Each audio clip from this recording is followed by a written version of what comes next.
So to get started, you'll go to sdsu.zoom.us and you'll sign in with your SDSU ID. This will create your account. To download Zoom, you'll go to Resources and download Zoom Client. After you're done installing Zoom, you can open up the Zoom client. You'll sign in with SSO, and the company domain is SDSU. This will open up a web browser, and whatever SDSU ID is signed into Zoom will be the one that connects to the Zoom client. Once you have the Zoom client open, you're going to see several options.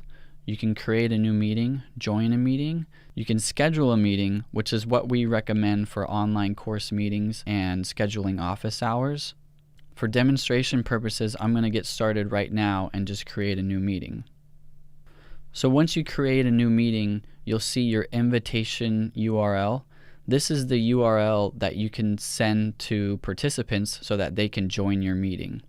You can paste this URL to your learning management system, whether that be Blackboard or Canvas, and you can also send an email out to all of the students with this URL.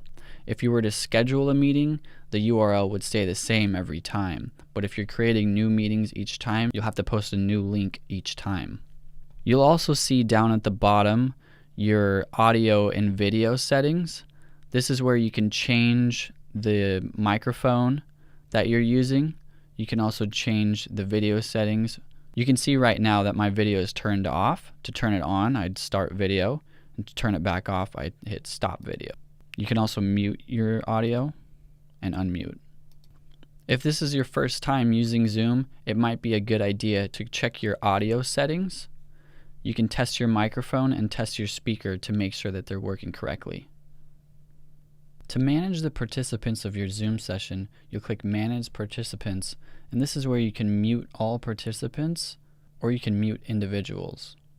If you're hosting a session with a lot of participants, it may be recommended to not allow participants to unmute themselves, and this will also mute new participants that join the session.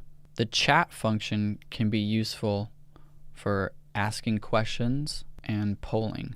Zoom also has the ability to let you share your screen. When you share your screen, you can select multiple options. You can share your entire desktop or a single application. If you go to Advanced, you can also share just a portion of your screen.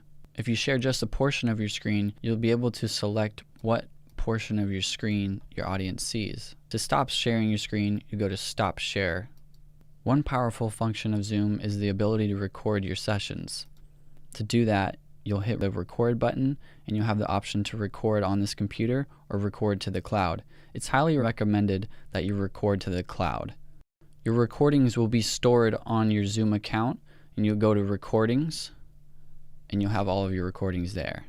For more information and help with advanced functions and training videos, visit its.sdsu.edu/Zoom.